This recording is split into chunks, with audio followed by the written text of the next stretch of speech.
Generic greetings and welcome back once again to Prison Architect, and this time with some new DLC and updates. Today's beverage is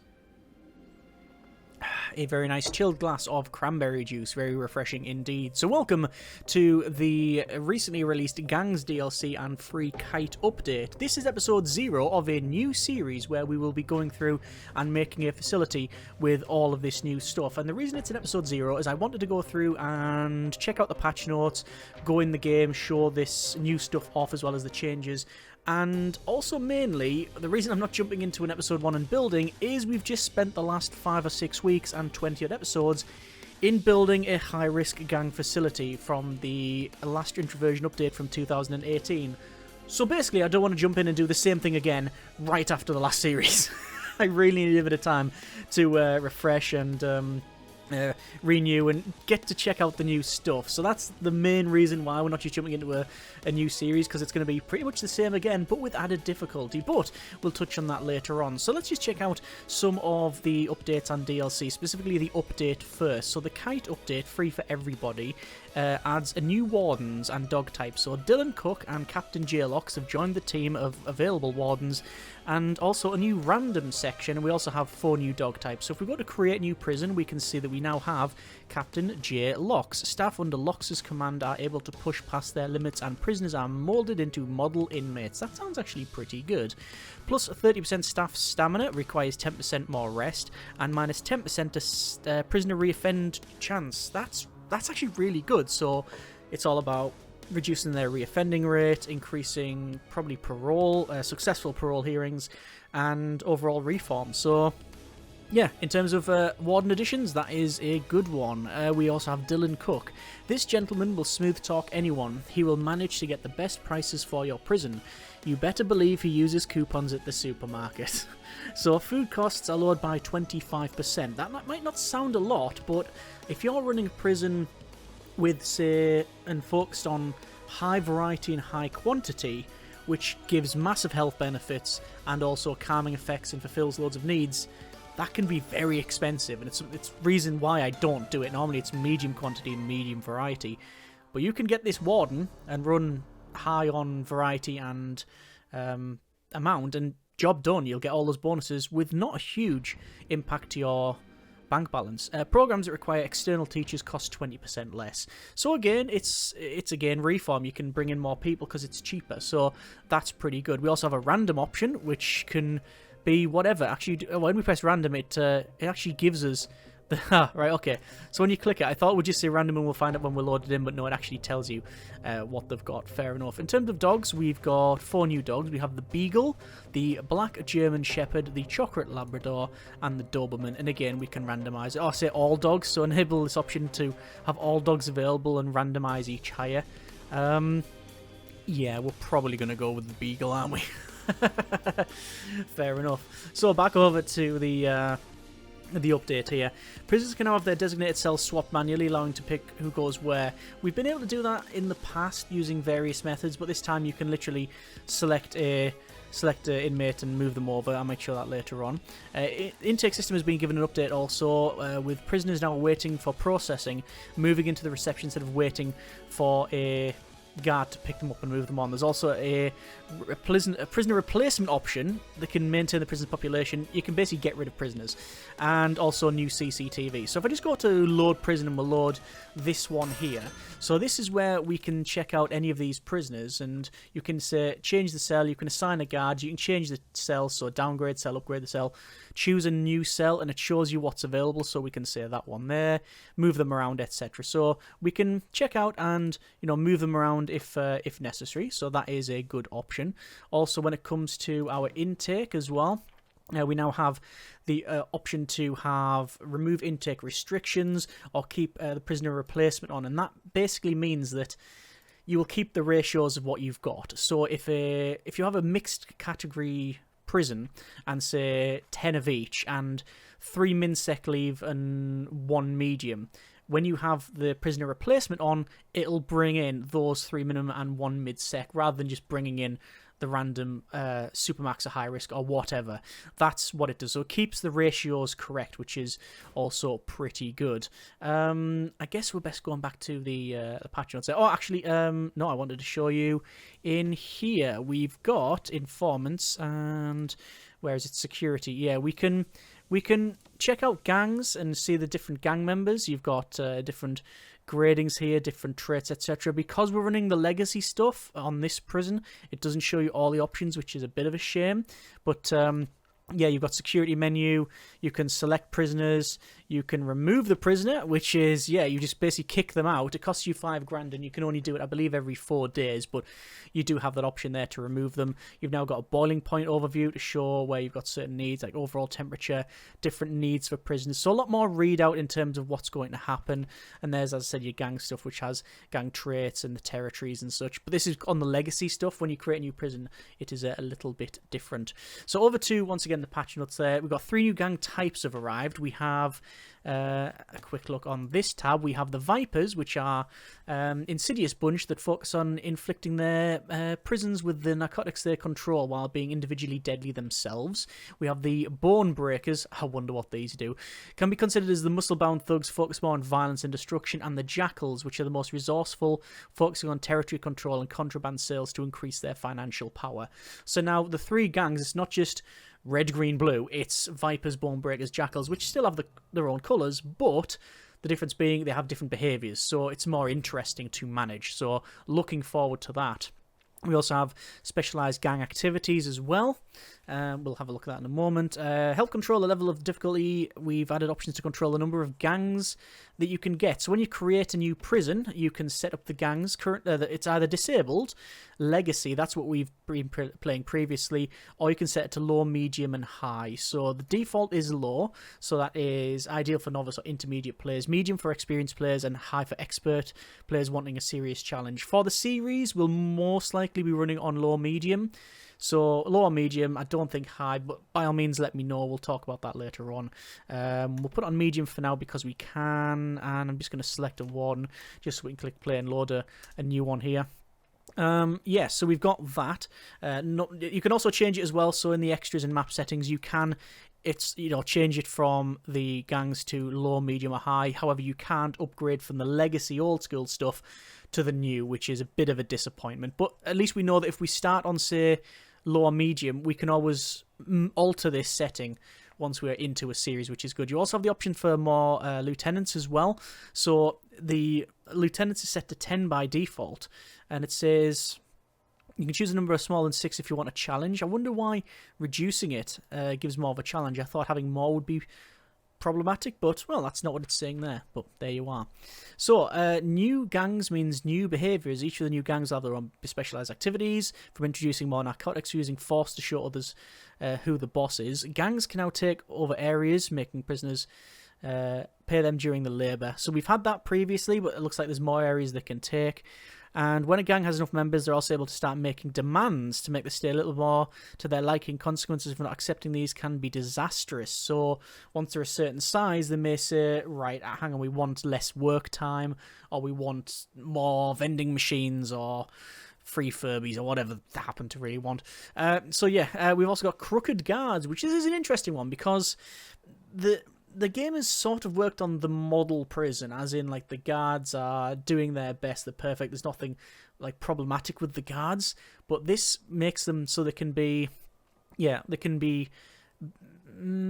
I was going to say bent, and that's probably the case. They can be persuaded to do things that they shouldn't probably do, so bringing stuff in, so guards can be bribed by gang members, so they'll look the other way and perform certain kinds of misconduct. Guards can also be paid to smuggle in contraband, so yeah, we can have guards that are not playing by the rules there. So that's the first sort of thing I can think of for a long time in PA, where we've got, like, more, I guess you could call it realistic behaviour, because, like I said, the guards are sort of model citizens. I know they have, if you turn on the needs, they do have certain needs to be fulfilled, but they're less of just a random avatar now, so that could be quite interesting. We'll see how we get on with that one.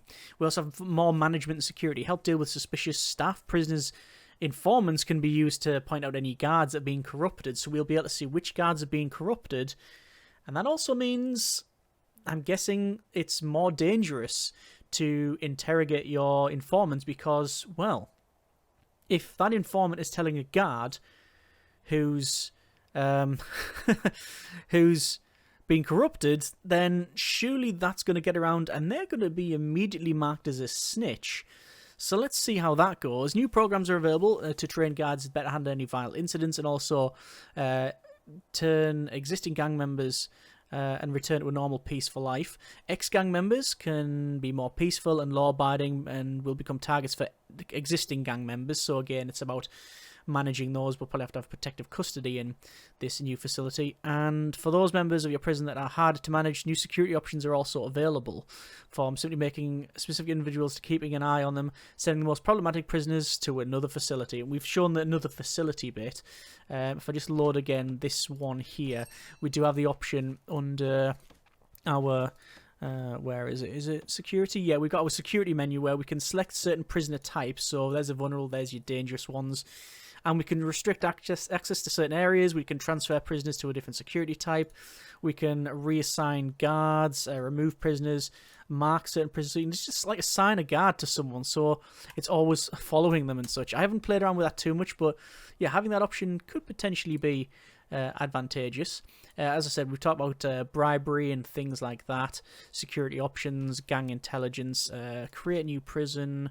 Let's go with medium-sized gangs with all bureaucracy unlocked and play that. And the reason I want to do that is because we can check out now under our programs. We have, well, first, actually grants first. You've got positive energy, gang welfare. And yeah, you've got more grants, a lot more grants actually, I think. Ex-gang member protection program. Yeah. So there's a couple of extra grants in here and several more that are hidden as well. So positive energy is build a yard and add a weightlifting bench. That's quite a easy grant to do. You also have programs. So we've got staff programs. Guard taser certification is standard. Disarming certification. When things get tough, we get tougher. Train your guards in advanced techniques to disarm the prisoners. That's fairly desirable. We also have a fight club. Yeah. So, fight club. These training sessions are meant to direct your inmates' destructive energy into fighting in a controlled environment. They may be too tight to fight afterwards. Wait, was that the first rule again? Okay. So, they could have called it sparring, but no, they went with the easy fight club. The one that you put in the title, the clickbait one. We've got a fight club. I probably will use that. But yeah, that is a room that doesn't exist. There you go. It says Fight Club. For all intents and purposes, this room does not exist. Minimum 5x5, indoors, and with a fight ring inside it. So, do we have a fight ring? Yep, there is the fight ring. Yep, and is that different from the boxing ring? It is different from the boxing ring. So there's the 11 logo. And there's the fight ring. Oh, it's smaller. Is it smaller? Yeah. Yeah, okay, fair enough. So we got that for the gym, and then you got the fight ring, which is a bit smaller, and also a lot bloodier as well. You've also got breathe therapy. Interesting. Teaching your prisoners how to breathe and relax. After each class, your prisoners will be a lot calmer. I mean, they could have said, like, yoga or meditation, mindfulness, anything, but maybe they didn't want to go for a specific technique or whatever, so maybe they just went with the breathe therapy to make it a bit less direct. Who knows? But yeah, you've got those options there. So more options for reform, more options for protection, more options for controlling the intake of the inmates, and probably more behaviours when it comes to the gangs that you have and also the staff that you have as well. You've also got guard investigation there, so it requires at least one chief, at least one confidential informant. So yes, you do need a confidential informant. I wonder if that burns them after doing that. In terms of the rooms, we have the cage. So there's the cage. It's an interesting one. It says an outdoor unit that a single prisoner can use to exercise, keeping them isolated from other prisoners. So it's like protective custody, but outdoors. I'm not really too sure about that one. we've mentioned the Fight Club room, and there's also now tattoo removal. So where your prisoners can go through the painful and tedious process of getting their tattoos removed. So that is obviously if they want to leave gangs and they go through that way. So I don't know what the ratios of that would be. So it's going to be interesting finding out. And I think we've basically covered a lot of that. The only thing we haven't touched on, there's a couple of things actually. It's not an exhaustive list, this, but one of the things we haven't touched on, that we haven't got a fog of war running at the moment. However, there is now a reasonable cause for putting in CCTV. So I'm going to place a CCTV camera in there and there. And I'll put a couple in here just to show you why. I mean, the CCTV can go anywhere at once. This is just a temporary thing to show you, so we'll max speed that out.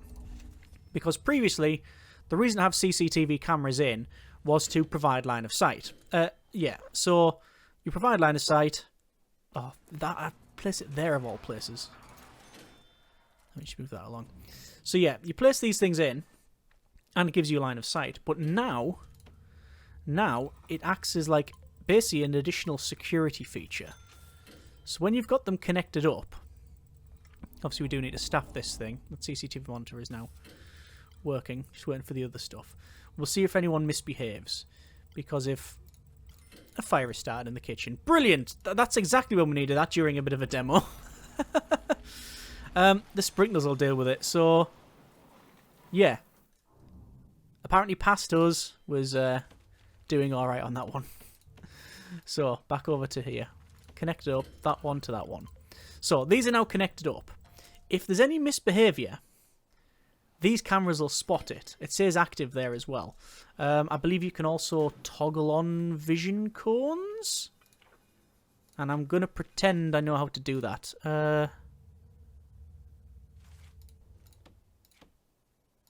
Don't know exactly where it is. Utilities?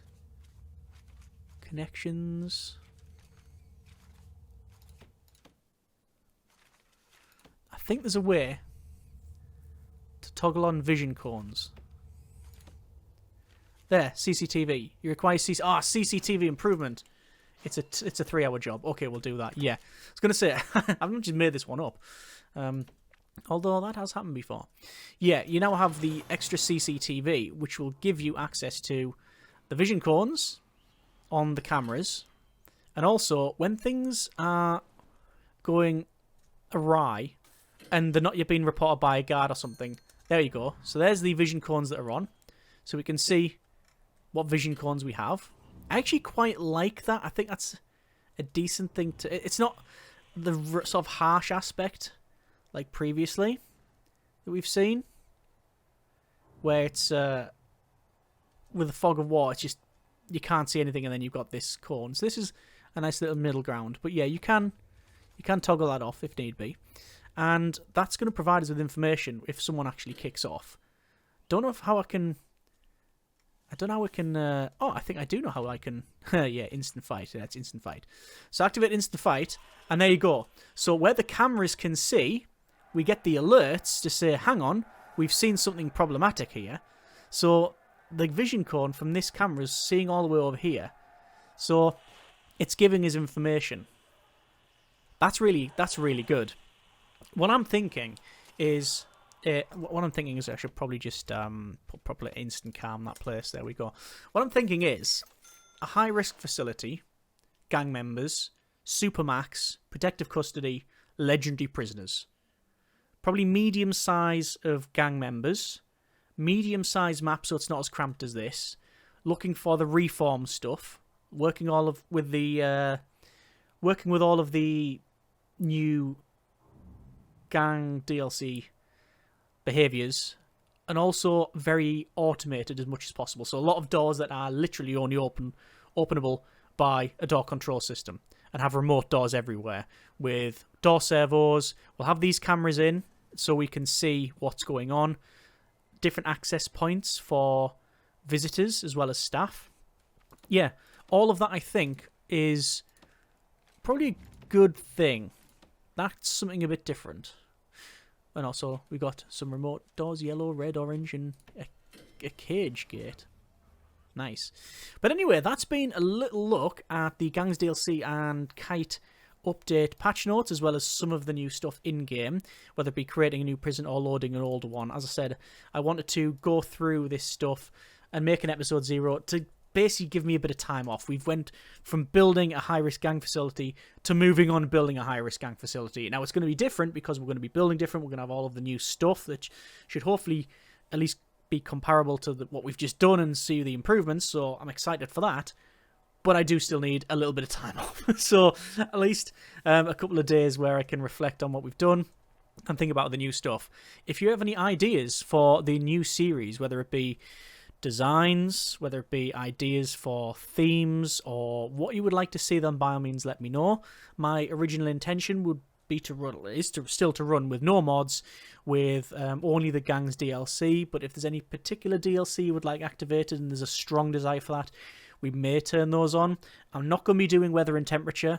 I'm not going to be doing most likely staff needs, but I could look at maybe doing that with the new obviously staff, like sort of corruption system in staff needs might be a nice little addition to that.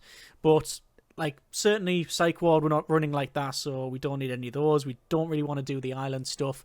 Cleared for transfer, we've got enough to deal with, so that's why I probably want to run quite a lean build. And I do think that as more stuff brings in, yes, there's more options, but it's also more bloat and more to deal with. So maybe running more of a leaner sort of game would be desirable. But either way, let me know what you think, and as always, we'll go from there. Next episode will be episode 1, which will be the planning, and we'll discuss in more detail what we intend to do for the series. And I just realised that those are flashing because it's damaged, and I'm guessing it's because we've got line of sight. But either way, the new stuff, it seems okay. Whether or not it is when we actually get into it, well, the fun will be in finding out. As always, hope you have enjoyed this episode. Comments in the comments. Thank you very much for watching. Take care, and generic partings. And actually have some beverage.